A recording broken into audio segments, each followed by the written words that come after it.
Bonsoir à toutes, bonsoir à tous, j'espère que vous allez bien, bienvenue sur Radio Fringale. Ce soir, émission spéciale Mercato, émission spéciale Transfert, et pour parler du marché, quoi de mieux que des vrais marchands, des gens qui ont ça dans le sang, et j'ai nommé Adrien et Raphaël. Bonsoir messieurs, comment allez-vous ?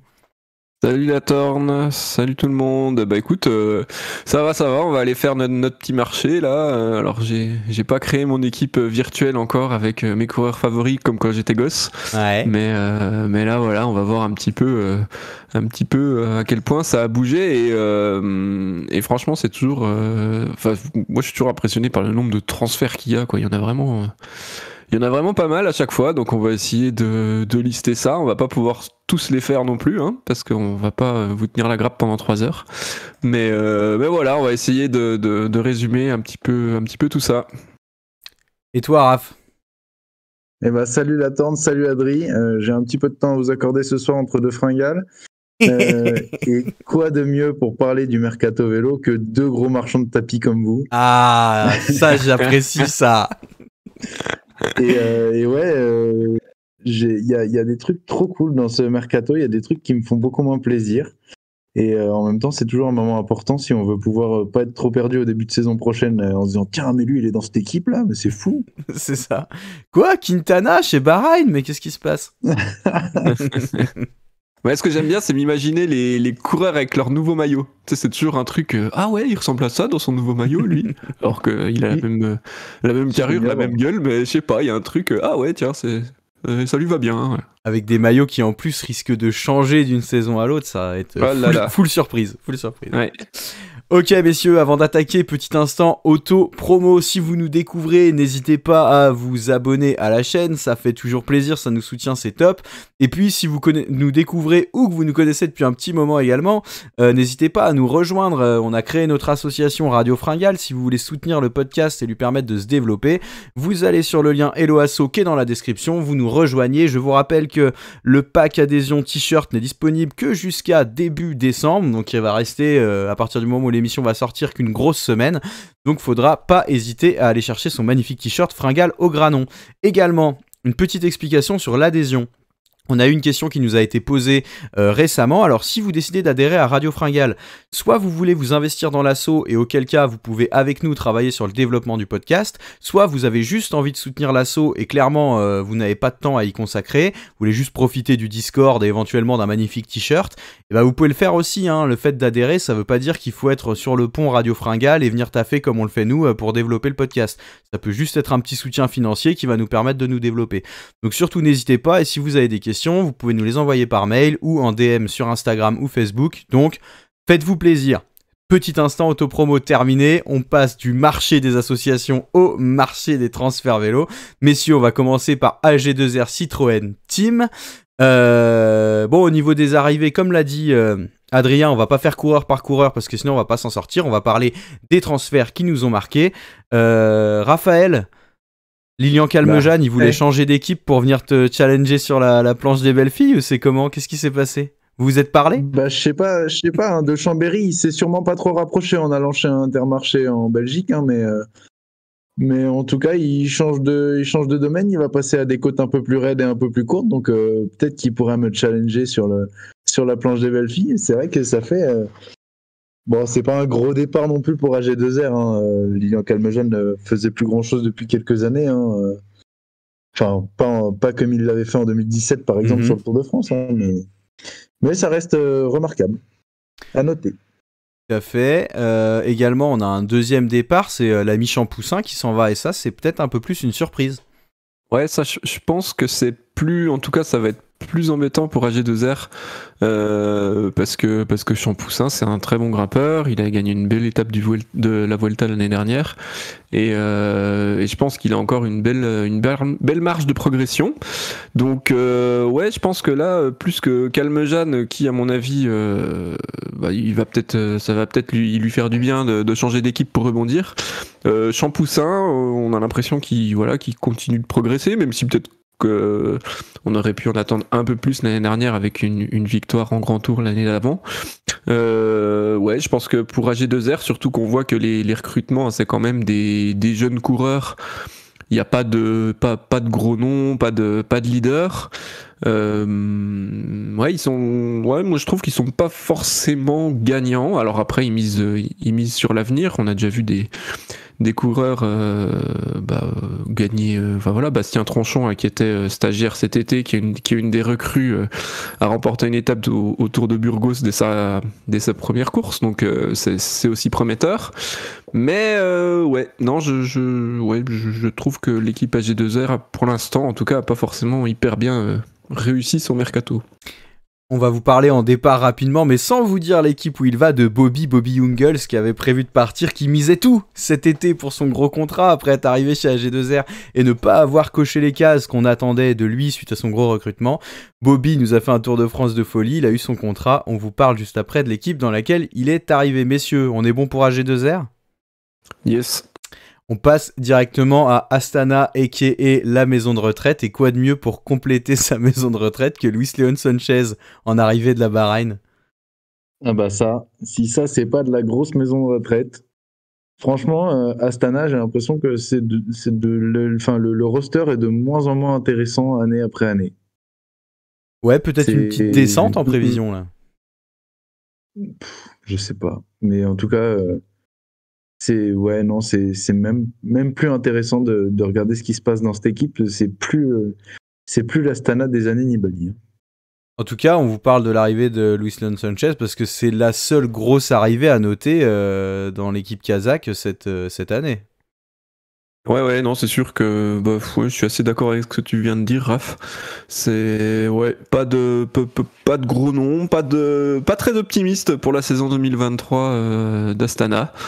On va voir un petit peu comment ils se débrouillent, mais je sens qu'en plus, comme ils sont en World Tour, ils vont être obligés de faire toutes les grosses courses et je vois pas avec quelles armes ils pourront lutter vraiment efficacement l'année prochaine.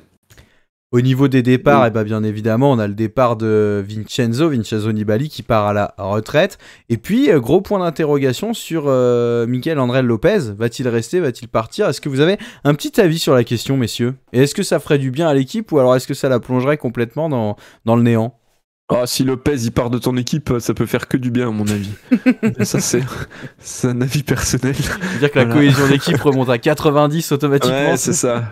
Oh, bah tu as une meilleure ambiance cette année. Luis León Sanchez n'a jamais été aussi bon, incroyable. Non, sérieusement, ils gagneront pas plus sans André Lopez, mais peut-être qu'ils se marreront plus dans le bus. C'est possible. Bon, c'est à peu près tout pour Astana. Pas un gros mercato. Derrière, messieurs, on enchaîne par la Bahreïn. Alors, est-ce qu'il y a une arrivée chez Bahreïn qui vous a marqué, quelque chose dont vous avez envie de parler ? Une arrivée en particulier, non, parce qu'il n'y a pas forcément de gros coureurs. Allez, on va dire que le plus gros nom, c'est Nikias Arndt, qui vient de chez DSM. Mais voilà, ça va être un équipier, il a une bonne pointe de vitesse, mais ça reste pas de grosses arrivées, hein. Ils arrivent quasiment tous de petites équipes. Si, allez, il y a Pasqualone qui peut peut-être faire quelque chose. Ouais, pour moi, ils ont plus confiance en Arndt. Hein. Ouais, mais ouais, voilà, mais en tout cas... on n'est pas sur les plus gros noms du peloton et ils ont plus perdu à mon avis. Sanchez, on vient d'en parler. Colbrelli qui doit prendre sa retraite. Dylan Teuns qui est parti en fin d'année dernière. Et puis Tratnik aussi. Quand on voit les noms des arrivées, je vois pas un coureur capable d'être au niveau de Tratnik. Ouais, Tratnik, c'est quand même une grosse perte pour moi. Un super rouleur, bon coéquipier, capable de perf un peu sur les classiques aussi. Ça va bien renforcer Jumbo, mais ça fait quand même une belle perte pour Bahreïn, qui a déjà pas ultra bien perf en Grand Tour cette année. Avec la rumeur de départ de Stephen Williams, qui est quand même... c'est qu'une rumeur, certes, mais c'était quand même un bel espoir quoi, pour l'équipe aussi s'ils avaient réussi à le garder pour continuer. Bon, ils ont gardé Fred Wright jusqu'en 2025. Et après, quand on regarde aussi ceux qu'ils ont prolongés, il reste Boos, il reste Peyo Bilbao, il reste Wout Poels, il reste Jack Egg, Mohoric, Wright. Enfin, voilà, ça va pas être une équipe ridicule non plus l'année prochaine. Non, gros taf de prolongation, ça c'est clair. Oui, en fait, il n'y a pas de gros changements dans l'équipe, quoi. C'est ça qu'il faut retenir. Non, ouais. Mais je pense qu'on aura un Bahreïn à peu près au même niveau l'année prochaine. Donc, première partie de saison très bon, et puis deuxième très nul. C'est Bah, classique, hein. Et non, parce qu'il n'y aura même pas Colbrelli pour aller gagner un petit Paris-Roubaix. Tout à fait. Alors, Débraillé comme un putain. c'est vrai que c'est finalement le plus gros départ. Sonny Colbrelli-Bon, ils n'ont pas pu en profiter cette saison car il a très vite, malheureusement, dû arrêter. Mais ça va faire une grosse perte pour cette équipe. On enchaîne avec la Bora. On vous avait teasé un petit peu le départ de Bobby. Bobby les ailes de feu sur le Tour de France et Bobby a trouvé son contrat. Bob Jungels qui rejoint la Bora. Finalement, c'est peut-être la plus grosse arrivée pour l'équipe cette année. Ouais, c'est même pour moi, c'est même sûr. Après, à voir quel Jungels ça sera. Est-ce qu'il aura retrouvé les jambes qu'il avait chez Quick-Step quand il a gagné les Bastogne-Liège et les jambes de cet été aussi, hein, parce qu'il a quand même bien marché sur le Tour. Voilà, apparemment, ses soucis de santé sont quand même derrière lui, donc on peut espérer retrouver un Jungels en forme. Hein. Je crois qu'il a 30 ans, Jungels, il me semble. Ouais, il est donc, pas vieux. Hein. Sa carrière est pas terminée, donc il y a encore moyen de faire de belles choses. Après, à voir quel rôle il aura chez Bora, ça va être intéressant à observer. Je sais pas si je pense que ce sera vraiment un très bon équipier pour les leaders sur les grands tours. Il aura par contre du coup. Je pense à qui? Au vainqueur du Giro. De tour, chez Bora. Bah, au leader de grand tour chez Bora, t'as Hindley. Hindley, ouais. C'est vrai. Bah voilà, qui a gagné le Giro. T'as Vlasov aussi, hein, qui sera toujours considéré comme un leader. Sergio Higuita, qui peut avoir sa carte. Ah ouais. Bourman, on sait jamais. Ouais, j'avais oublié tout ça. Ouais, tu vois. J'ai pas assez regardé le vélo fin de saison. Hein. Une petite équipe qui tourne quand même, la Bora. Fin de saison, il a arrêté le vélo avant le Giro, Raphaël, c'est ça qui En fait, je voyais les noms de ceux qui partent et je me disais, bah en fait, ils se débarrassent de leurs gros contrats qui font rien. Mais il y a qui pour remplacer derrière? Et parce que ouais, j'avais complètement oublié cela. Mais du coup, en fait, c'est grave bien leur trade là. De faire partir les grosses Schartner, Kelderman, Postelberger. Et du coup, je pense que par exemple, là, la Bora, alors ça dépend comment ils vont articuler leurs équipes dans les grands tours, mais ils ont plus besoin d'un coureur d'expérience qui roule bien sur le plat, qui est costaud, qui sait frotter comme Jungels que Gross Schartner, par exemple. Ouais, carrément. Qui part chez UAE et qui est plus grimpeur, mais bon, tu mets Kamna à la place, il fait le même taf, voire mieux.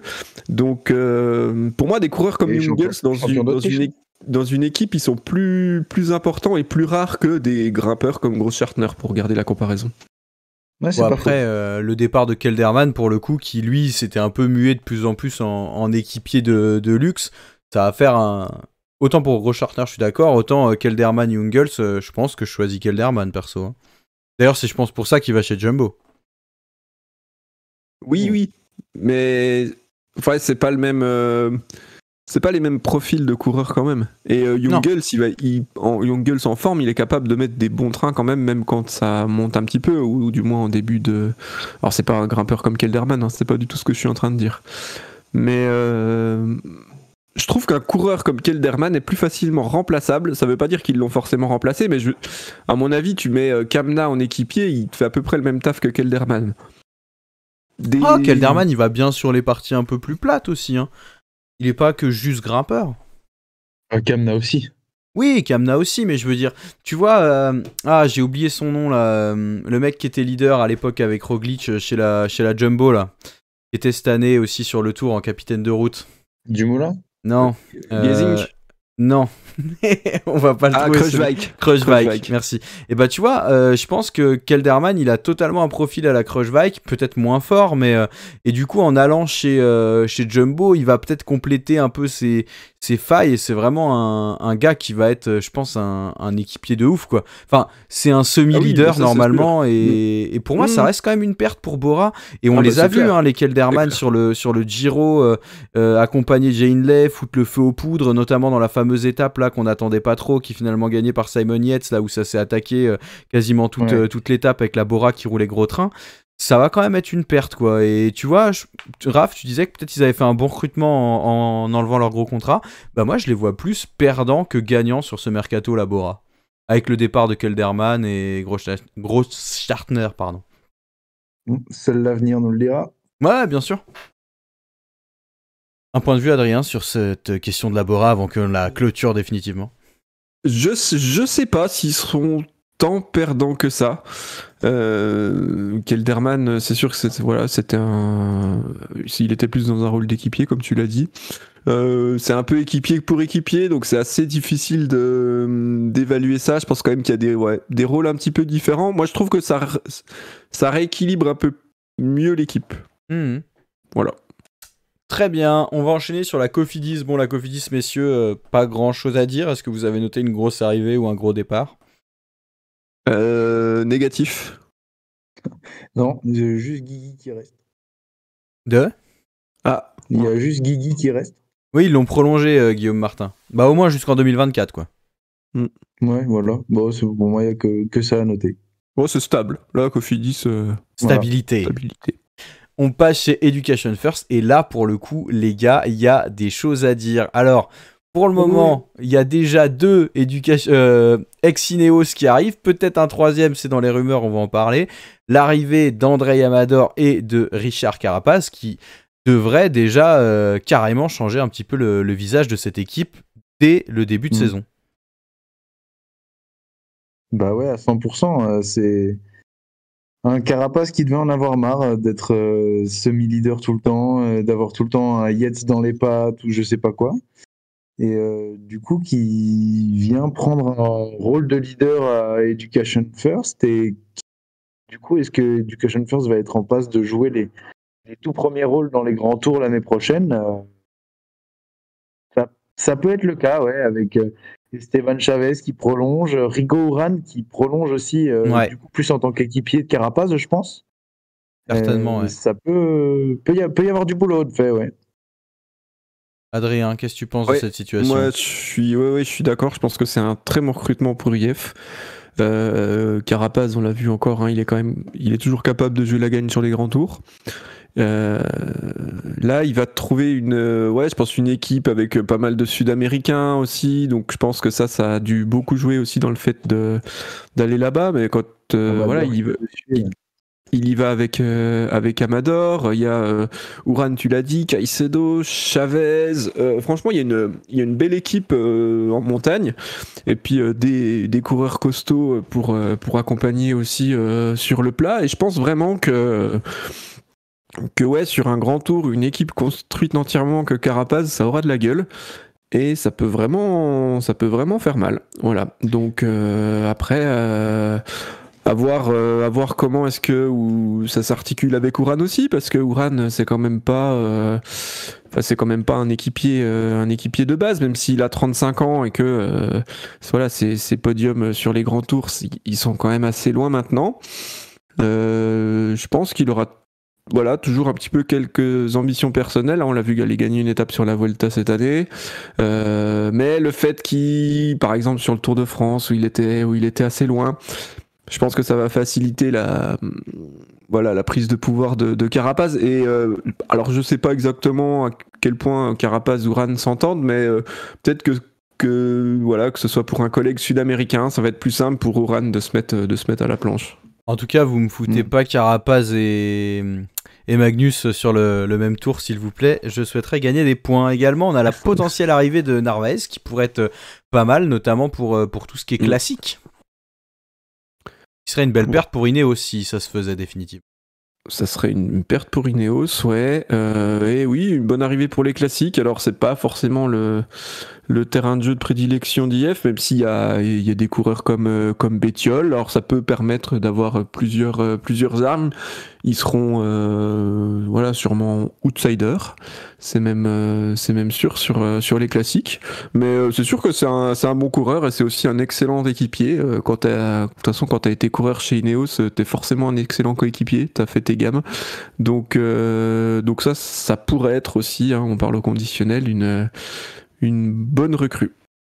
Au niveau des départs, on a le départ de Ruben Guerrero pour la Movistar. Le cas Guerrero que j'ai pas trouvé hyper bien géré cette année par l'AIF, un peu comme Chavez. Bon, Chavez qui reste finalement. Les Chavez, les Guerrero qu'on avait vu en méga forme avant le Tour et puis finalement, notamment pendant le Dauphiné. Puis après, ça s'était un petit peu écrasé. Peut-être un peu de lassitude aussi chez Guerrero qu'on a vu quand même assez fort en début d'été et qui se dit qu'en allant chez Movistar avec le départ de Valverde et autres, avec seulement pour le moment Enric Mas qui s'impose comme gros leader, une possibilité de peut-être avoir de bonnes cartes à jouer sur des grands tours. Ouais, il a prouvé qu'il était capable d'aller gagner des étapes en tout cas. Euh, et, euh, et en même temps, c'est pas une perte énorme pour Education First parce que des bons grimpeurs, ils en ont d'autres.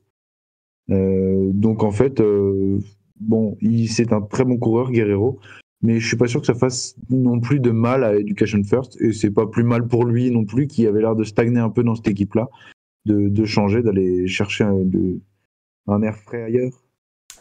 Tout c'est à sûr que fait. c'est c'est le bon moment pour lui pour partir. De toute façon, quand t'as Carapaz qui arrive, Et ça bouge qui est un peu aussi grimpeur, si t'as un peu d'ambition personnelle, bah t'as pas trop le choix. Il a 28 ans, je pense qu'il a encore, encore pas mal d'ambition. Il a fait ses meilleurs résultats quand même après 25 ans, hein, sur les dernières années, donc il y a encore, je pense, du potentiel. Donc ouais, je sais pas comment ça s'est décidé, mais en tout cas, je pense qu'il a eu raison de partir. On verra chez Movistar aussi, hein, quelle place il peut avoir. Mais c'est sûr que voilà, s'il était resté chez Education First, il aurait fait l'équipier essentiellement. Au niveau de la Groupama FDJ, on mise sur la jeunesse avec un paquet de signatures venant de la Conti Groupama, notamment Lenny Martinez dont tu nous avais déjà parlé cette année, Adrien. Ouais, Lenny Martinez, Romain Grégoire aussi, donc ça, deux jeunes Français de la Conti, très très prometteurs. Hein. On parle vraiment beaucoup de ces deux coureurs-là comme de futurs grands. Donc à suivre, ça va être intéressant de voir leurs premiers pas dans le peloton pro, hein, sachant qu'ils sont quand même hyper jeunes, donc il faut pas non plus s'attendre à... on sait jamais, hein, il peut y avoir des belles choses cette année, mais en tout cas, faut pas leur mettre trop de pression d'entrée. Et puis le sprinter Paul Benoît aussi, qu'on a vu pas trop mal, hein, sur certains sprints là, parce qu'il était stagiaire depuis le... Non, je sais plus s'il était stagiaire ou s'il avait déjà signé depuis le 1er août, enfin bref. Ouais, il est arrivé le 1er août chez Ouais. la Groupama, ouais. En tout cas, voilà, il courait avec l'équipe World Tour. Et ouais, il y avait plein de choses encourageantes pour un jeune de 20 ans. Donc ouais, là, clairement, un petit peu comme AG2R, mais un niveau au-dessus quand même. Un recrutement plein de jeunesse. Alors que côté départ, on a le départ d'Attila Valter, que tu aimes beaucoup, Raph, je crois. Oui, c'est un coureur que j'aime beaucoup. J'aime bien sa façon de courir. Et en fait, c'est pas tant Attila Valter en fait, qui a attiré mon attention dans les départs, c'est plus Guarnieri, qui était un très très bon poisson pilote, qui était peut-être un des poissons pilotes de Démarre, qui faisait que Démarre était si fort à la Groupama. Il avait un des meilleurs trains du peloton. Et le départ d'Anthony Roux aussi, qui était un vieux qui avait de la bouteille, quoi, qui était bon capitaine de route aussi. Je me demande comment ils vont se remettre de ça et comment ils vont remplacer ça, en fait, parce que tu remplaces pas ça du coup avec des gamins qui viennent de la Conti, même si ça fait super plaisir de voir qu'ils vont taper dans la Conti, elle est faite pour ça. Et en même temps, d'un autre côté, t'as David Gaudu qui reste, t'as Stephen Kuhn qui reste, tu gardes Olivier Le Gac, voilà, puis Madouas qui sera là aussi. Donc, il y a du potentiel, et les départs sont à noter, mais ils sont pas forcément handicapants, quoi. Ils peuvent trouver le moyen de contrer ça. Ouais, tu peux rajouter Ludvigsen aussi à la Ouais. liste. Hein. Ludvigsen qui était bien dans le train, et puis le Québécois aussi, Antoine Duchesne, qui lui était dans un rôle de capitaine de route aussi, mais qui, quand il fallait borner à l'avant du peloton, il n'y avait pas de problème. Et c'est vrai que ça va être intéressant de voir comment est-ce que le train de Démarre va se reconstruire.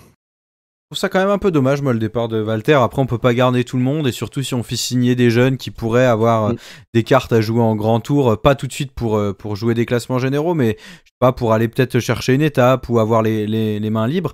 Valter, il permettait, comme on l'a vu cette année sur le Giro, d'avoir un semi-leader qui pouvait peut-être essayer d'aller chercher quelque chose. Après, c'est vrai que finalement, sur le Giro, l'équipe s'est énormément concentrée autour de Arnaud Démarre, et Valter a un peu passé ce Giro comme un fantôme. Donc est-ce qu'ils se sont dit, bon bah voilà, quitte à avoir un leader potentiel, autant vraiment miser sur la jeunesse et pas investir trop. En tout cas, il va aller renforcer les rangs de la Jumbo-Visma, on en parlera juste après, Attila Valter. Ça reste quand même pour moi une perte et que je vois pas remplaçable tout de suite non plus au sein de l'équipe Groupama FDJ. À mon avis, il a pas pu avoir de passeport français, puis du coup, Madio, il a dit bah non, ça peut pas le faire, quoi. T'es français, tu restes, t'es pas français, bye bye, quoi.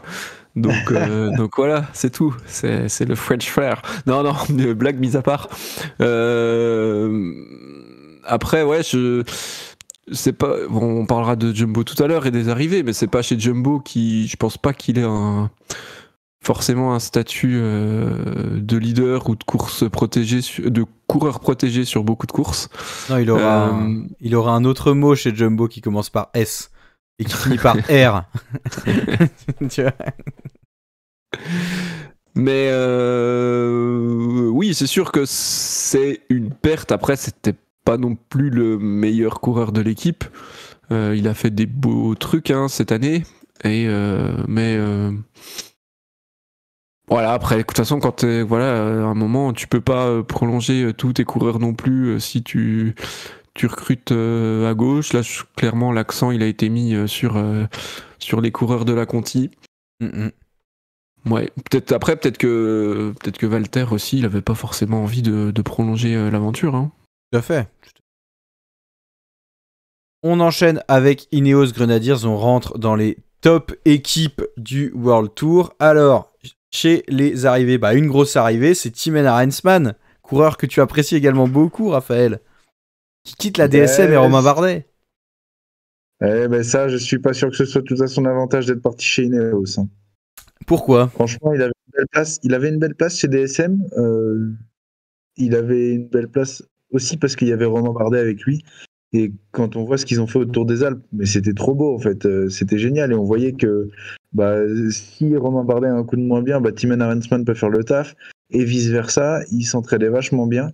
Et c'est autant dommageable pour la DSM que pour Arensman pour moi parce que aller se perdre dans un collectif comme Ineos. Il y a Bernal qui revient, il y a Pidcock qui a montré des choses magnifiques cet été. J'ai peur que ce soit un peu compliqué pour lui. Mais...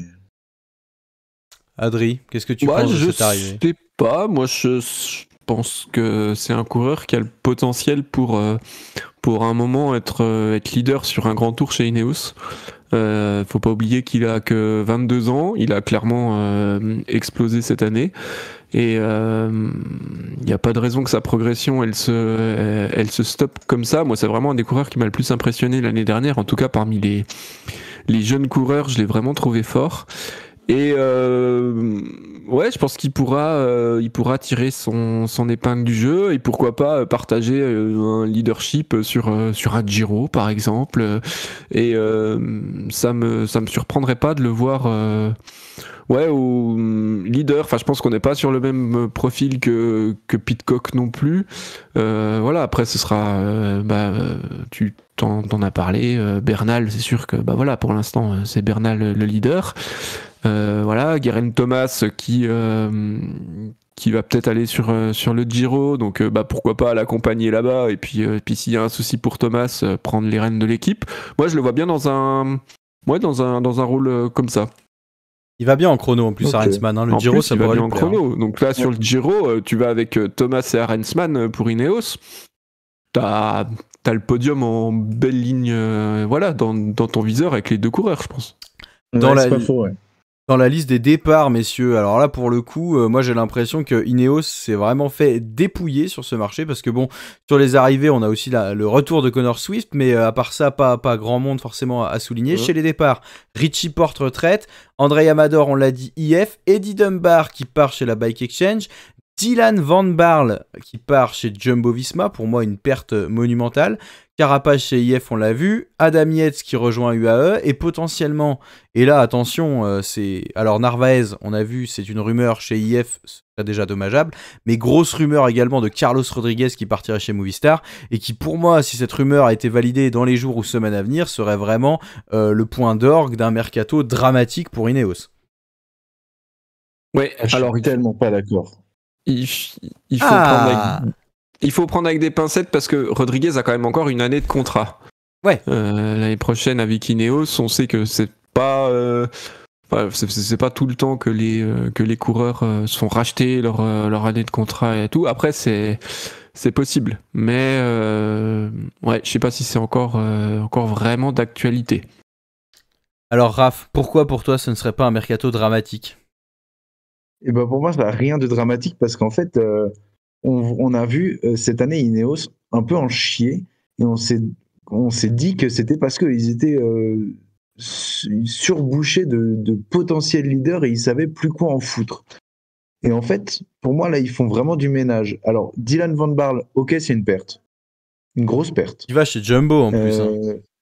Rodriguez, s'il part, ça serait une perte aussi. Mais par contre, tu vois, bon, Richie Porte, c'était à la retraite, il le savait.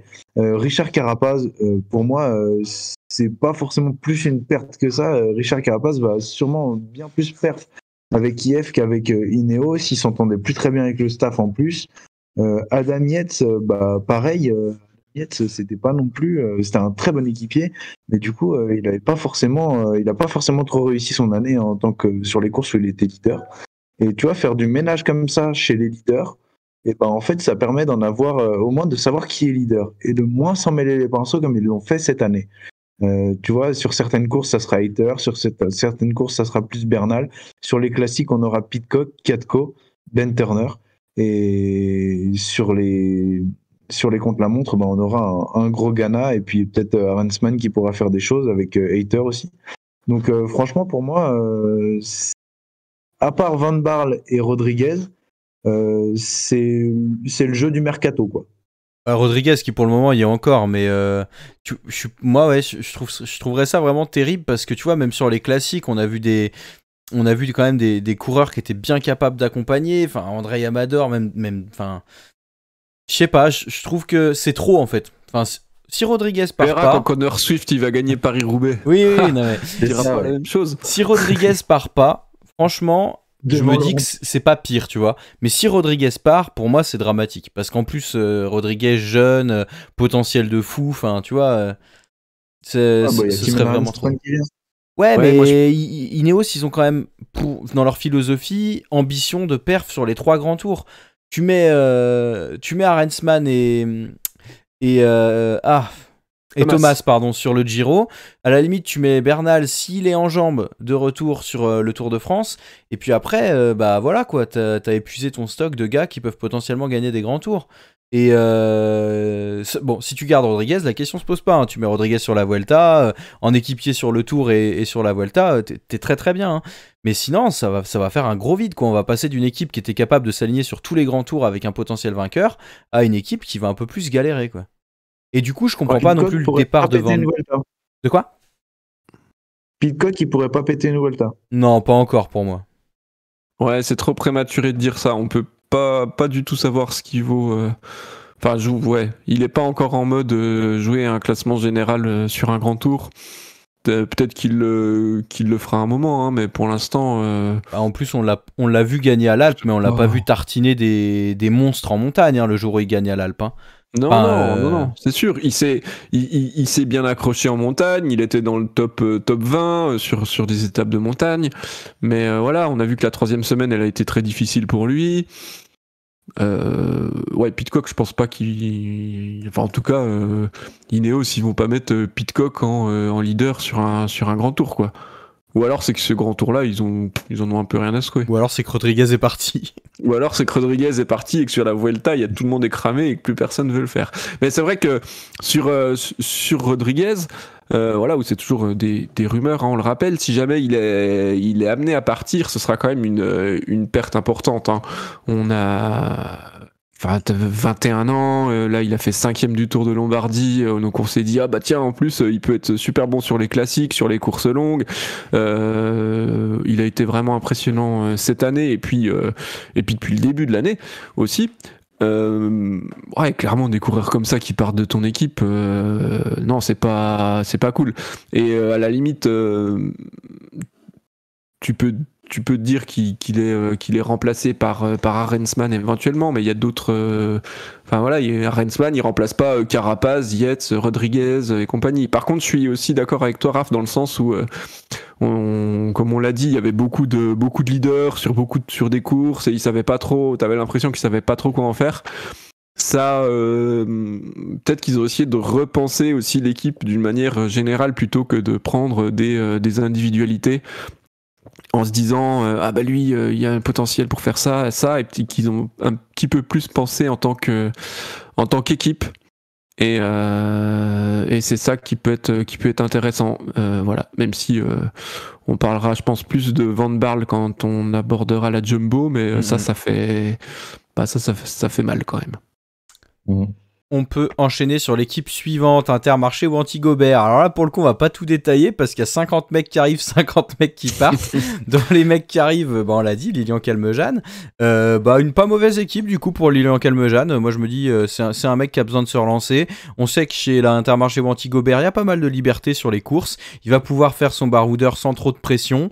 Ça peut lui faire du bien. L'arrivée également de Mike Tennyson de la Jumbo-Visma qui va venir renforcer ce collectif. Et puis après, par contre, niveau des Rui Costa aussi.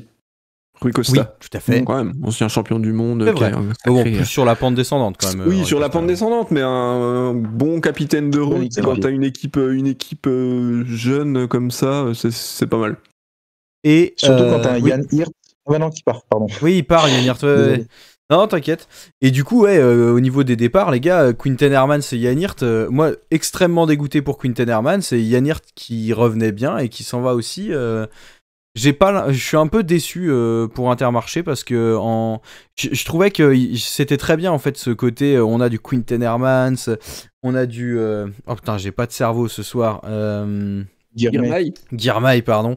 Non mais mon cerveau c'est troué ce soir. Girmay et des profils un peu similaires qui pouvaient perf sur pas mal de courses. Pour moi, c'est une grosse perte Quinten Hermans parce qu'on l'a vu vachement briller cette année et je me dis que là en plus il va renforcer une équipe directement concurrente. Et puis Jan Hirt, ça fait chier parce qu'ils avaient un peu de quoi se dire, allez, sur les grands tours, on a de nouveau des gars un peu capables de juste aller faire quelques perfs, nous permettre de briller sur des terrains qui sont pas forcément les nôtres de base, et puis bim, ça part, quoi, donc déçu. Après, c'était une belle équipe cette année, Antigobert, et en fait, c'est un peu leur répute aussi de pas être non plus une top équipe, et du coup, peut-être que Quinten Hermans et Jan Hirt, ils ont juste pas réussi à les garder. Peut-être qu'ils avaient juste envie de se barrer dans des équipes où ils avaient plus d'avenir. Et tu vois, Quinten Hermans, il se barre, mais en fait, il a clairement plus d'avenir avec un collectif comme celui d'Alpecin que comme celui de Antigobert. Sauf s'il roule pour Van Der Poel. Sauf s'il roule pour Van Der Poel, mais je pense qu'ils ont ils lui ont aussi peut-être promis des trucs, tu vois. Donc, on sait pas trop comment ça se passe, les discussions, mais bon, ils arrivent déjà à garder Girmay, ce qui est vraiment super bien. Et je pense que c'est un bon trade, Christophe Pasqualone qui sort pour un Tennyson qui rentre. Tennyson qui était à mon avis sous-exploité chez Jumbo et qui pourra aller claquer des belles courses aussi, tu vois. Ouais, un Tennyson avec beaucoup de liberté, on l'a jamais vu en fait. Et il y a un jour, il a eu une liberté dans les derniers kilomètres d'une course parce que Groenewegen avait eu un souci, puis il a gagné la première étape du Tour et il a pris le maillot jaune. Il les a pétés. C'était magnifique. Ça peut, ouais. Donc non, c'est vrai que Tennyson, c'est un très beau recrutement. Et ce qui m'a fait chier, tu vois, il sera vachement plus dans mes équipes Cycling Fantasy l'année prochaine parce que j'avais arrêté de le mettre, ça me saoulait en fait. Il avait été sur le Tour de France costaud, mais en fait il avait tellement jamais de liberté qu'il rapportait jamais de points. Un peu comme ça l'année prochaine. Voilà, alors que l'année prochaine, ça m'emmène Mike Tennyson, hop là. Le Homenop de retour.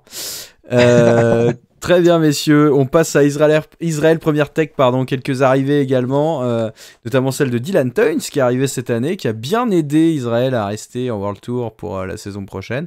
La plus grosse arrivée, clairement, chez Israël. Et puis, au niveau des départs, il y a un peu de retraite, il y a un peu de départ. Le départ de Patrick Bevin, qui pour moi est un peu le plus marquant dans cette équipe. Ouais, aussi Karl Fredrik Hagen, qui avait fait un moment une belle perf sur une Vuelta, mais ça reste Ouais, rien d'extraordinaire. Après, de toute façon, cette équipe ne propose rarement des trucs extraordinaires. Donc, sur les transferts, là, non plus. Ils ont peut-être pas repayé des gars des millions et des millions pour rien faire. Donc, pourquoi pas, on voit un qu'il y peu a moins maison de retraite, il y a d'ailleurs. 3 coureurs sur 6 de l'Israel Cycling Academy. Donc, voilà, peut-être qu'ils se sont dit, bah, finalement, les jeunes, ça coûte moins cher et puis ils roulent plus vite que Froome. Écoute-moi, c'est clair. Non, puis Toyn, c'est bien, hein. Moi c'est un mec que j'aime bien, ça met tout de suite un peu de fun dans ton équipe, ça donne tout de suite un peu plus envie de te suivre, quoi. C'est tout bon pour Israël, première tech, pas besoin de... Ouais. Raph, t'as pas un petit... Non, je boycotte Israël, c'est de la merde. C'est noté, merci Raphaël. Pour moi, c'est le même niveau que la Coupe du Monde au Qatar. C'est noté. On passe sur Jumbo-Visma. Alors Jumbo-Visma, ils nous ont habitués déjà l'an passé à des recrutements 3 étoiles. Cette année, hein, on est encore dans le thème. Kelderman, Tratnik, Walter, Van Barle. Il y a du monde qui arrive, il y a du monde qui va perf, il y a du monde qui va tout de suite être mis au service des leaders, qui va même pouvoir de temps en temps claquer une petite CF Christophe Laporte cette année, et puis voilà quoi. Je pense qu'ils se sont bien renforcés, ils vont nous faire très mal, dans la continuité de ce qu'ils ont fait cette année, une équipe qui va encore être très difficile à bouger. Grave. Et non, vas-y, pardon. Non, je disais c'était difficile d'imaginer qu'ils puissent être encore plus forts l'année prochaine, mais quand je vois le recrutement, je me dis ils vont être encore plus forts l'année prochaine, putain. Non, ouais, c'est ouf, ça promet une armada de monstres, quoi. Ça va presque devenir écœurant, tu vois, s'ils gagnent encore... S'ils ravissent encore le Tour de France à mon petit Poggy, là... Ton quoi préféré. Mais ouais, c'est vrai que ça va être, enfin, s'ils arrivent à courir correctement quand il y a beaucoup de gros coureurs en même temps, ça va être compliqué. Pour moi, le seul risque pour Jumbo, c'est qu'à un moment, mais il y a l'air d'y avoir une bonne entente dans cette équipe en plus, donc ça me semble compliqué. Mais c'est que et je pense que du coup ils font attention à ça quand ils recrutent des mecs aussi, de pas recruter n'importe qui. D'ailleurs il y a deux Hollandais, donc je pense qu'ils connaissent aussi un peu la maison. Donc ouais, non, c'est sûr. En plus là c'est des gars, en tout cas pour quand on pense l'équipe de Grand Tour, les 4. Ils viennent pas pour être leaders sur un grand tour, ils viennent pour être c'est des super coureurs qui viennent pour être équipiers des leaders. Donc ouais, je pense que ça va forcément renforcer encore un peu plus. Van Barle, il vient peut-être pour péter une classique, non? Ah bah ouais, mais c'est sûr. Si je parlais des grands tours. Mais du coup, ça va être un peu bouché sur les classiques, du coup. Et je pense pas. Après, non, je pense que du coup, les classiques, on l'a vu avec Quick-Step il y a quelques années quand même. Maintenant, parce que c'est moins performant là, mais ça te donne la possibilité d'avoir plusieurs cartes. Et sur les classiques, on sait que c'est hyper important. Tratnik, tu l'envoies à 100 km de l'arrivée. Ouais. Van Barle, il peut se glisser dans des coups aussi d'outsider. T'as Laporte, t'as Van Aert. C'est moins un problème, je trouve, que sur un grand tour quand t'arrives à courir pour l'équipe. Voilà. Alors après, du coup, peut-être que Van Aert, il gagnera toujours pas le Tour des Flandres, mais ça, c'est un autre problème. Mais moi, je me dis qu'à la limite, le risque, mais encore, non, c'est même pas un risque, parce que je vois pas ce qui peut arriver à cette équipe sur le papier. Ce serait plus sur un grand tour en fonction de comment la situation évolue, mais je pense qu'ils essaient un petit peu de vraiment retranscrire cet esprit qu'on a pu voir avec le Wolfpack chez Quick-Step, de vraiment d'équipe, et c'est l'équipe qui doit gagner. Et je pense que ça, ils vont essayer vraiment sur les classiques. À mon avis, ça va bien se voir aussi cette année. Ouais, et puis on sait que les classiques, c'est quand même vraiment... Il y a aussi énormément de chance. Hein. On l'a vu cette année, on pensait qu'ils avaient une équipe monstrueuse. Finalement, Van Aert chope le Covid. Et sur les grosses courses où il fallait qu'ils perfent, personne perf, quoi. Enfin, je veux dire, sur les monuments, que ce soit Paris-Roubaix... Bon, Paris-Roubaix, Van Aert revenait en forme. Mais je veux dire, Paris-Roubaix, Tour des Flandres, finalement, on n'en ramène pas une à la maison. Là, ils sont juste équipés pour se dire, si jamais il y a un souci, on aura toujours quelqu'un. S'il y a une crevaison, s'il y a machin, s'il y a truc, si t'as un gars qui est déjà devant et qui s'appelle Dylan Van Barle, ça va aller, quoi. Ouais, il faut pas oublier qu'il y a Benoît, qu'il y a Laporte aussi. C'est des coureurs qui ont de l'expérience. Vendeuil donc. Et un peu en dessous, mais qui ont aussi. Ouais, non, clairement. C'est du costaud. Bon, sur les départs, Tom Dumoulin à retraite. On a Encorn qui va chez Lotto, Chris Harper chez Bike Exchange, et puis on l'a dit, Mike Tennyson chez Intermarché. ou Anti-Gobert. On prolonge Van Aert, Benoît, Van Hooijdonk. L'équipe reste costaud. On passe chez Lotto Soudal qui s'appellera Lotto Destiny en 2023. Bah là, pas mal d'arrivées. Destiny, pardon. Je ne sais pas, écoutez, je ne l'ai point entendu encore. Bon, bah, pas grand chose à dire sur le mercato avec l'arrivée de Pascal Encorn, le départ de Philippe Gilbert à la retraite. Oui, vas-y. Attends, ils sont en train de préparer un gros train pour Arnaud Delis, là. Oui, voilà, c'est ça, avec l'arrivée de Gouin. Oui, tout à fait, t'as raison. On sent qu'on veut sécuriser des victoires, et même potentiellement un train qui pourrait servir pour Caleb Ewan aussi, qui sera toujours là l'année prochaine. Oui, c'est vrai. Ah, qui ça? Je sais pas, j'ai regardé que la saison 2022, moi, alors du coup, je connais pas. un petit mec, là, grosse cuisse. La frégate d'or. Ah oui, c'est bon. Tim Wellens qui s'en va, on disait chez UAE. Puis voilà quoi, après, hein, c'est des jeunes qui sont sécurisés, Delis, Van Gils, Thomas de Rennes qui est pas jeune mais qui reste aussi et qui pourrait être un bon capitaine de route. L'équipe qui va pas trop changer à part qu'elle va être rétrogradée quoi. Ouais, c'est pas foufou. Après la rétrogradation, oula, pardon, moi aussi mon cerveau est c'est un peu compliqué ce soir. Le fait d'être rétrogradé pour l'équipe Lotto, je pense pas que ce soit si grave que ça parce que ils seront invités sur toutes les courses qu'ils voudront faire. Comme quand t'es si t'es une équipe belge ou française et que t'es en Conti Pro, les courses de ton pays tu les fais toutes. Quasiment, et puis les plus grosses courses t'y vas, et puis à la limite ça te permet de pas être obligé de faire les 3 grands tours sur l'année, donc aussi de te recentrer sur d'autres courses. Quand là l'effectif de la Lotto pour l'année prochaine il est pas ouf non plus. Quand s'il faut faire 3 grands tours avec tous ces coureurs là, ça peut user du monde, tandis que là peut-être que s'ils en font que 1 ou 2, ça permettra d'être plus performant aussi sur les courses à côté. Donc on en a fait un peu tout un pataquès l'année dernière de cette descente de World Tour et compagnie. Autant je me dis pour une équipe comme Israël par exemple, qui est moins inscrite dans le dans le patrimoine du vélo, c'est plus compliqué si t'es pas invité automatiquement sur toutes les courses. L'équipe Lotto, moi je pense qu'ils auront pas trop de soucis, et au contraire ça va peut-être leur permettre de mieux choisir le programme de course pour l'équipe et du coup d'arriver à des meilleurs niveaux de performance. Très bien messieurs. Je valide. On enchaîne avec la Movistar. Movistar, on l'a dit, arrivée de Guerrero, arrivée également de Gaviria. Potentielle arrivée de Carlos Rodriguez, qui pourrait être un super coureur pour l'année prochaine, puisque Valverde s'en va, il va laisser de la place derrière lui. Sinon, rien, en tout cas sur ce qui est signé d'office, c'est-à-dire Gaviria, Guerrero, un peu de coureurs qui vont venir renforcer l'équipe, mais pas de gros changements, tant au niveau de leadership qu'au niveau de potentiels nouveaux axes de course pour l'équipe, quoi.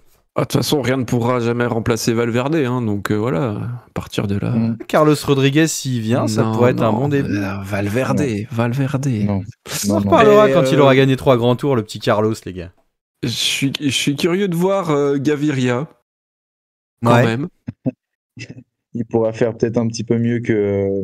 rien. Je trouve ça incroyable, quand même. Il a eu vraiment une période hyper balèze quand il était vraiment très jeune. Et puis là, tu regardes sa saison 2022. Il n'a pas couru, je crois. Hein. C'est une cata. Alors que bon, il a 28 ans, il est chez UAE. Tu te dis, voilà, il est dans une des meilleures équipes et ouais, donc curieux de le voir. Il a signé que pour 1 an. À Movistar, ils se sont pas enflammés non plus. Hein. Ils l'ont fait signer qu'1 an. Ils se sont dit, non, mais c'est bien, c'est pas stupide, quoi. Et au moins, peut-être que lui, il va se dire, parce que UAE, voilà, c'était plus long. Là, peut-être qu'il va se dire, là, en fait, j'ai 1 an, et ça se trouve, si vraiment je foire à nouveau ma saison, plus personne voudra de moi. Ouais, c'est bien possible. En tout cas, moi, j'y crois plus trop à Gaviria. Hein. On pourra en reparler quand il aura claqué 4 étapes de grand tour à la fin de l'année, mais pour le moment, je suis plus content du recrutement de Guerrero, quoi. Ah oui, pour l'instant, oui, c'est sûr. Qui lui va fit parfaitement avec l'équipe. Quick Step Alpha Vinyl, messieurs, arrivée d'Ian Hirt, peut-être pour renforcer le train ou le potentiel montagne pour l'ami Remco, l'arrivée de Tim Merlier, qui va venir remplacer Mark Cavendish, qui devrait s'en aller. De beaux recrutements pour l'équipe. Oui, c'est pas mal, mais ça va pas changer fondamentalement l'équipe. Merlier, quand même, c'est du costaud. Hein. Ouais, Merlier, ouais. Oui, c'est vrai, Merlier, c'est cool. Mais même Ian Hirt, c'est du costaud. Après, voilà, je pense que ça ne changera pas la face de l'équipe dans le sens où elle continuera à faire ce qu'elle sait faire avec des très bons coureurs. Et voilà. Ouais, je serais un peu plus optimiste que toi dans le sens où je pense que le recrutement d'Ian Hirt, c'est un bon recrutement pour aider Evenepoel dans sa quête de grand tour, hein, parce que je pense que maintenant il y aura ça au moins une ou deux fois dans la saison et je pense qu'il gagnerait quand même encore à se renforcer, hein, même avec Ian Hirt, ça reste faible quand on voit certaines grosses équipes. Et Merlier, voilà, il nous a fait quand même une saison En dents de scie. Moyenne, hein. Ouais, en dents de scie. Vraiment moyenne. Bien un peu plus que moyenne même. La Vuelta est transparent. Et elle est naze, on va le dire, elle est naze. Non, pas à ce point-là, il a quand même gagné des courses cette année, les gars. En début d'année, il était très très bon. Hein. Il a gagné une étape à Tirreno, voilà. Donc ça fait pas une saison non plus, quoi. Si, puis il est champion de Belgique. C'est tout. On aurait pu être la fringale d'or, en fait. En début d'année, il gagne des courses, mais attendez.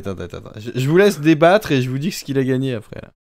Et il a gagné. Il a eu un enfant aussi. Bruges de Panne et puis Lokeren. Ça fait quand même 4 victoires dans l'année, c'est pas mal. C'est pas. Non, Merlier, il doit. Enfin voilà, vu ce qu'il avait fait en 2021, on l'attend ailleurs que gagner Bruges de Panne, quoi. Oui. Après, il fait médaille de bronze au championnat d'Europe.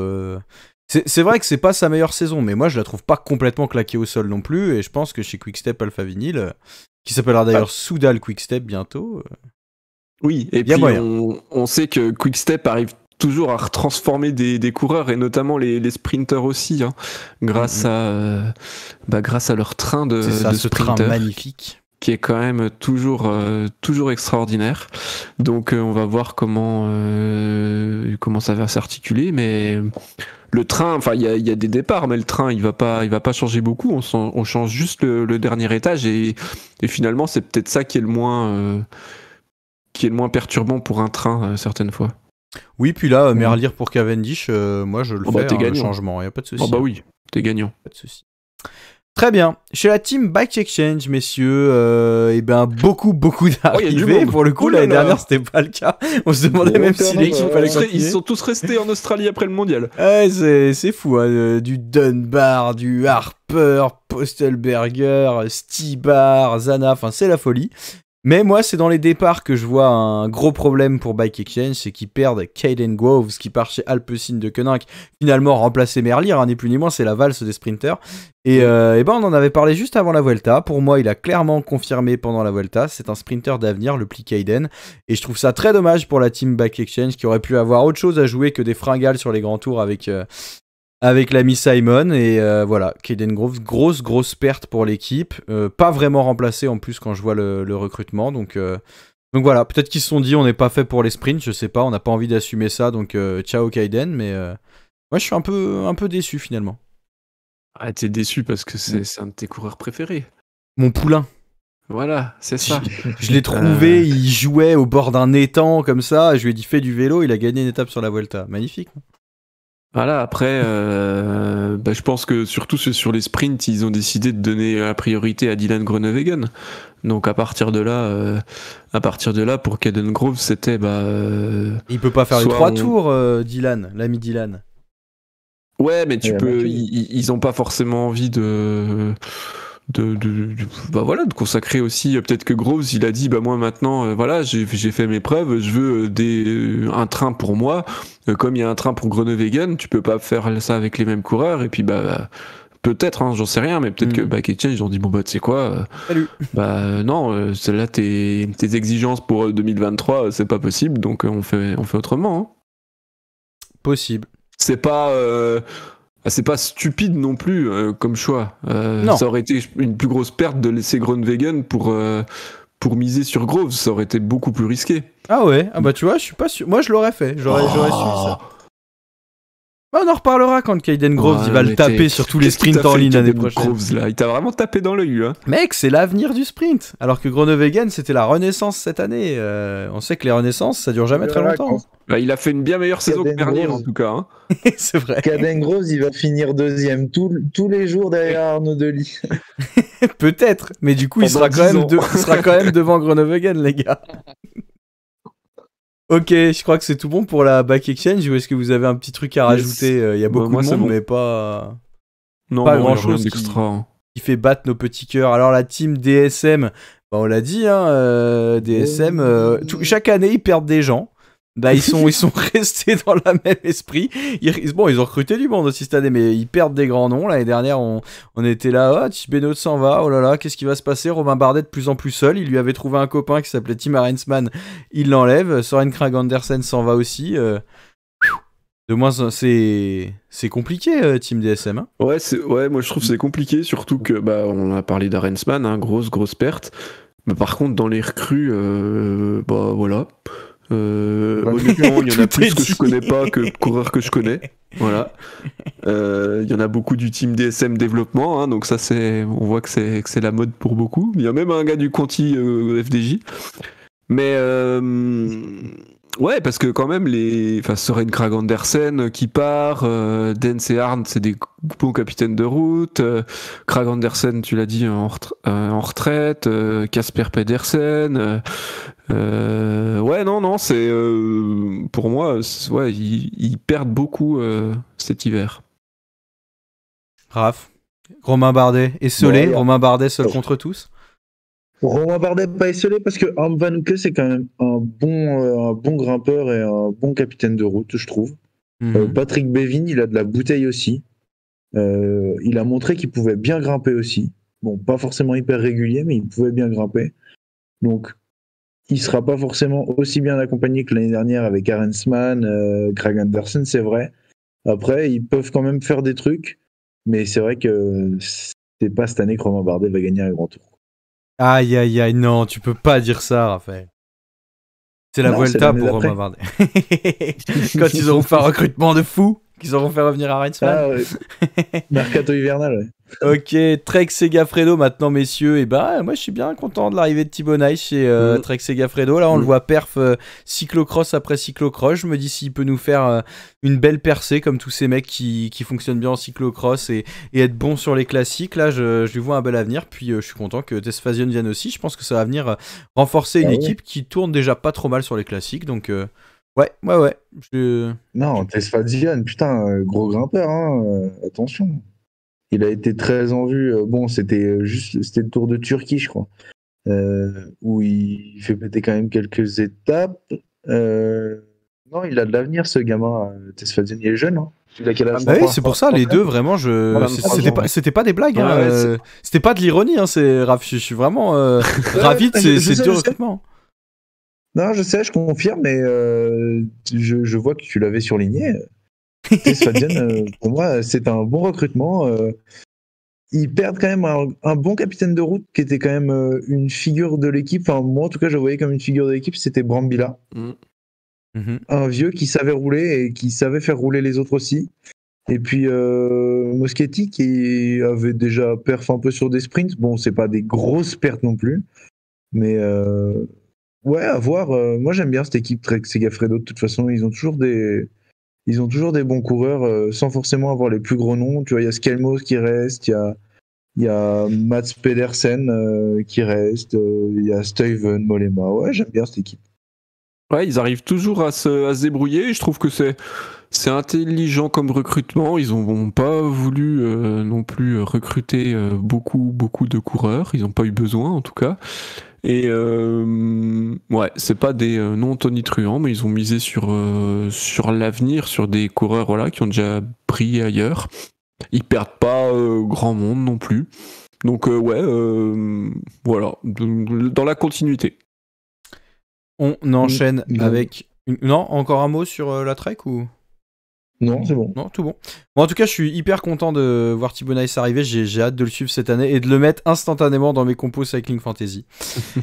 UAE Team Emirates. Alors, on parlait de l'autre équipe, parce qu'elles sont un peu deux en fait à se bastonner. Ça, c'est la Jumbo et UAE. Et ça s'est bien recruté chez Jumbo.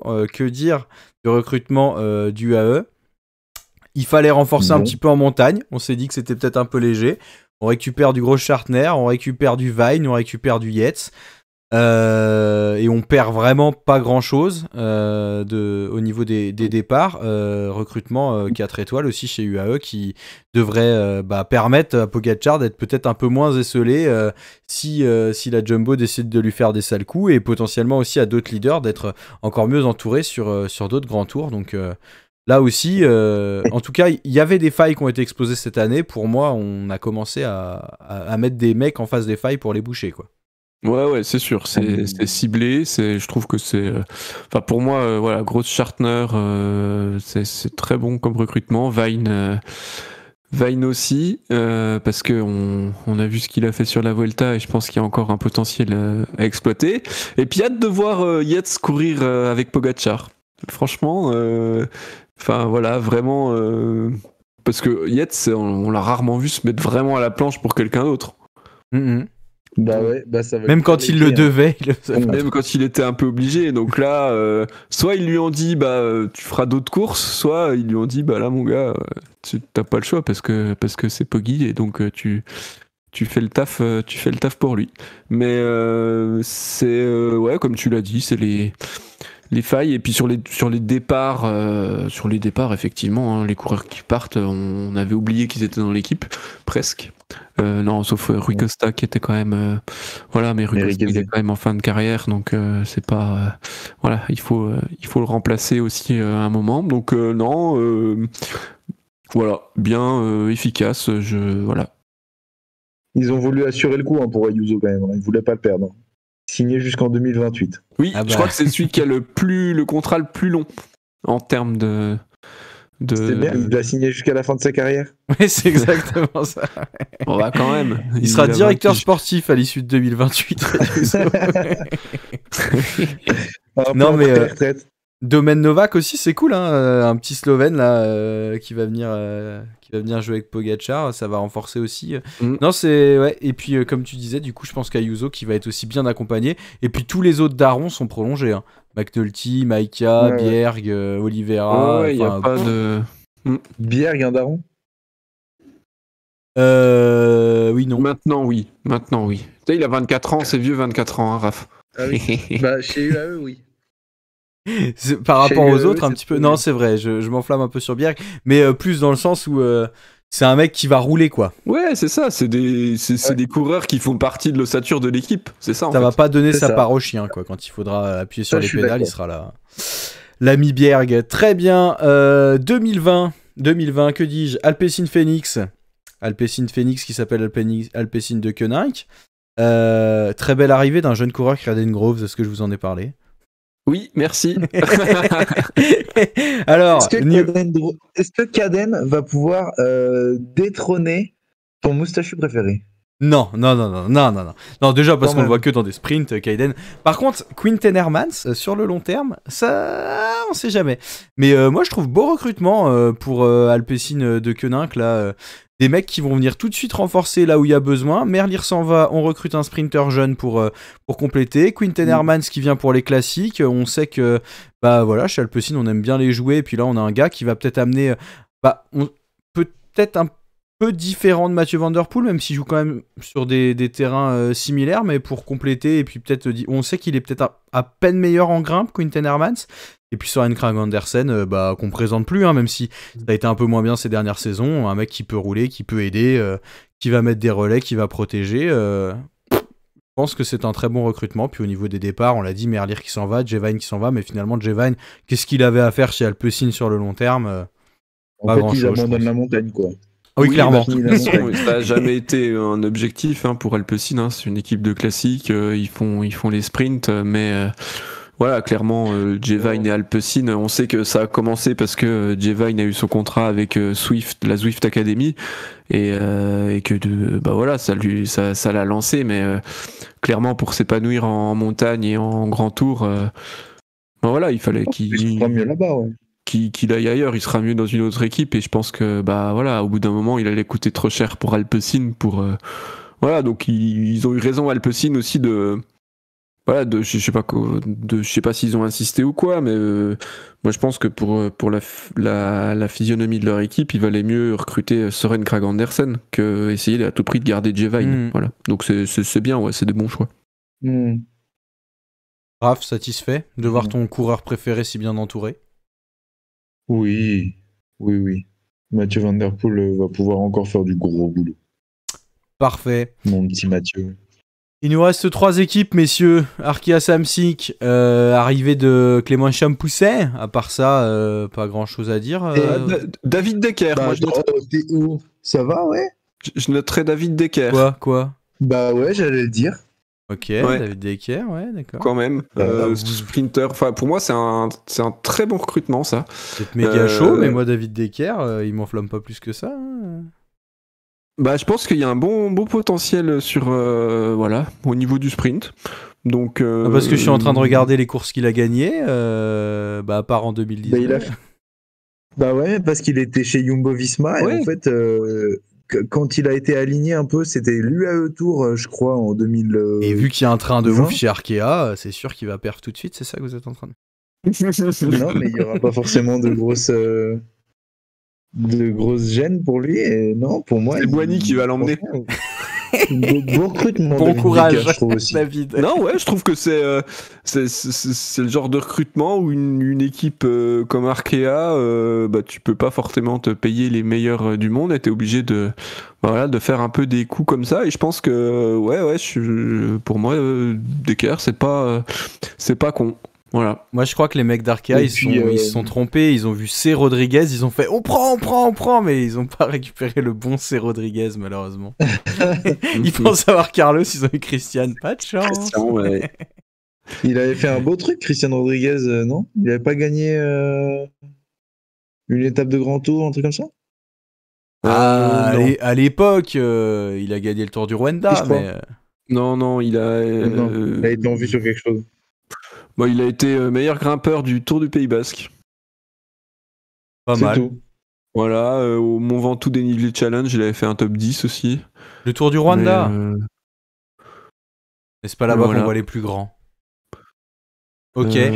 Ruta del Sol, deuxième de la Ruta del Sol en début de saison. Bon, la vraie question que tout le monde se pose, c'est Quintana, c'est il pas reste extra, ou pas mais après, en équipier pour Barguil, c'est bien, quoi. C'est bien. Et puis surtout, ce qui est bien pour Arkea, c'est qu'ils se sont débarrassés des Colombiens, quoi. Oh, c'est dur. Bah, c'est dur. En même temps, Quintana, voilà, hein, c'est... Tu veux dire que Quintana, les Quintanettes s'en vont, c'est ça? Bah oui, c'est ça. Bah oui, en même temps, là, il n'y a plus trop le choix, hein, Quintana. Il allait se faire prolonger, et puis bim, il s'est fait choper, le con. Ouais. Donc du coup, non, mais je pense que c'est bien pour l'équipe aussi. Hein. Faut pas que des coureurs qui se fassent choper pour dopage. On voit que tous les Colombiens, ils s'en vont en même temps, comme par hasard. Voilà, ils seront plus tranquilles aussi. Je pense que c'était... voilà, c'était peut-être pas forcément comment dire dans l'esprit de l'équipe non plus, et je suis d'accord.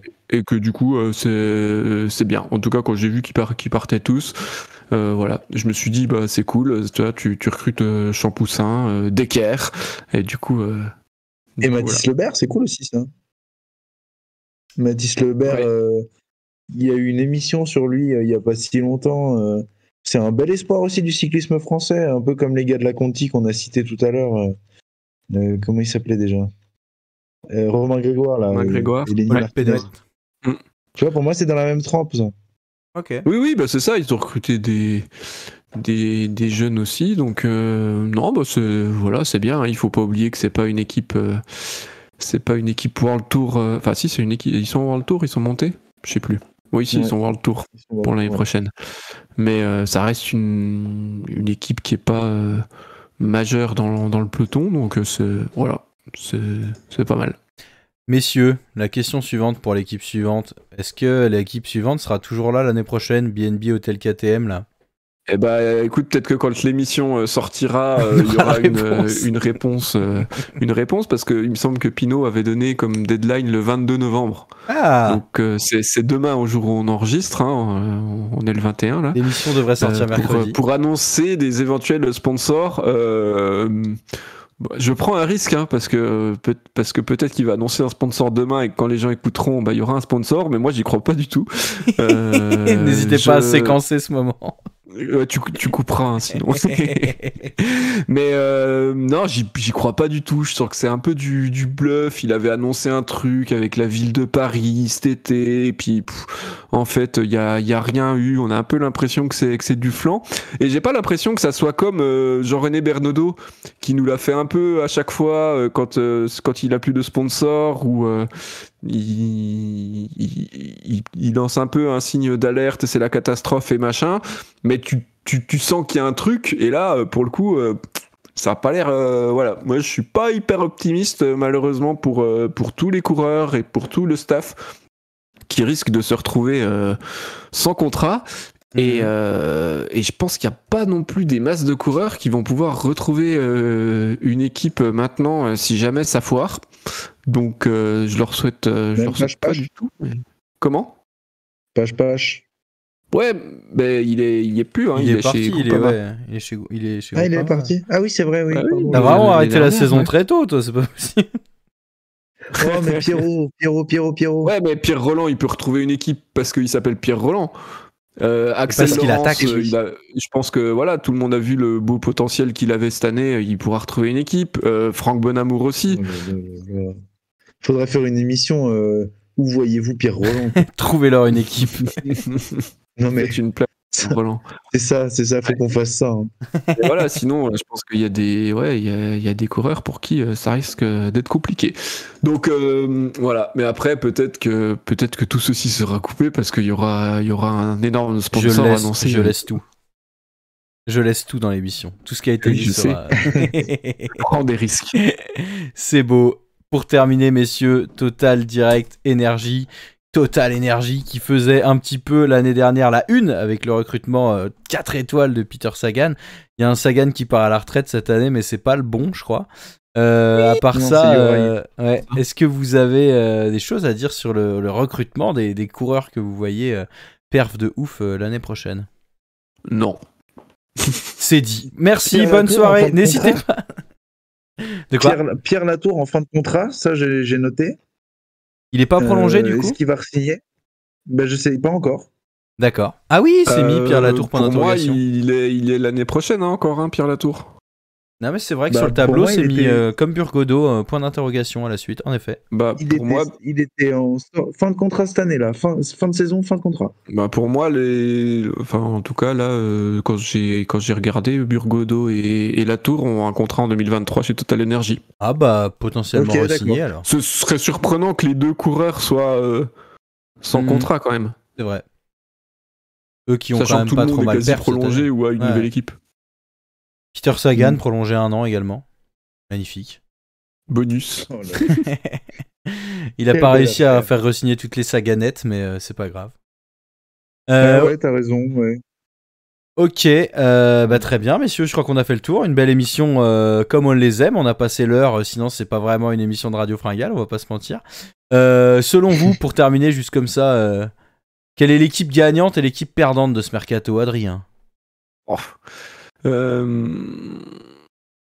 L'équipe gagnante, je pense que il y a plusieurs trucs, mais à mon avis la Jumbo c'est quand même hyper bien renforcée.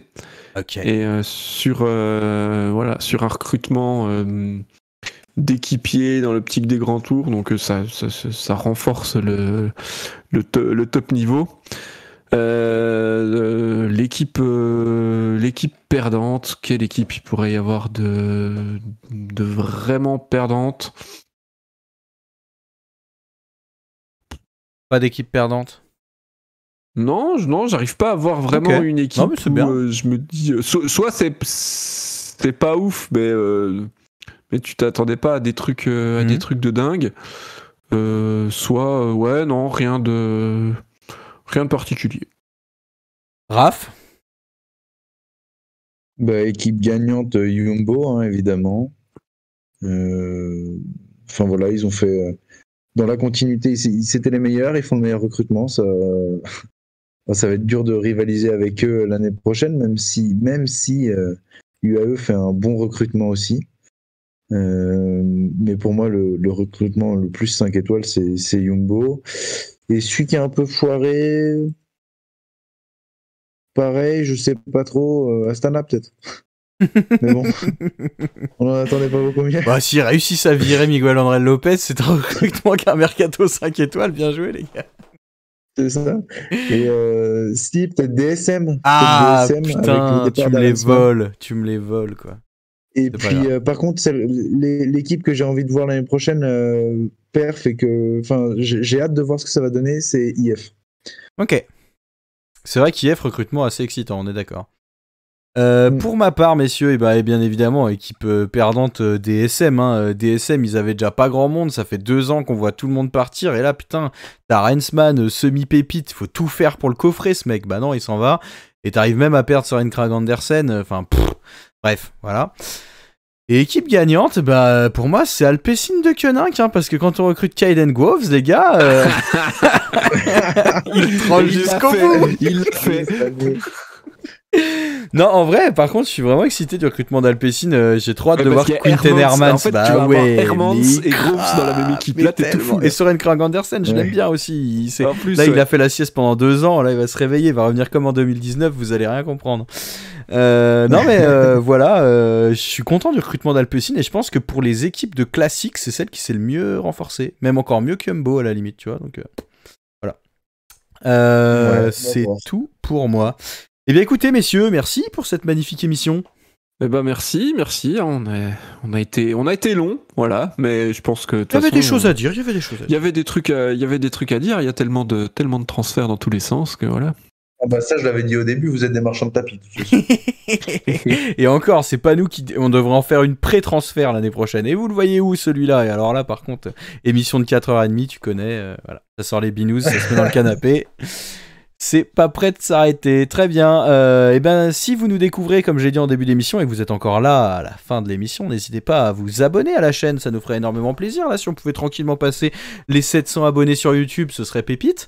Et puis, si vous avez envie de nous soutenir financièrement et vous investir potentiellement ou non, hein, juste peut-être nous soutenir, vous pouvez adhérer à l'association Radio Fringale en cliquant sur le lien Hello Asso.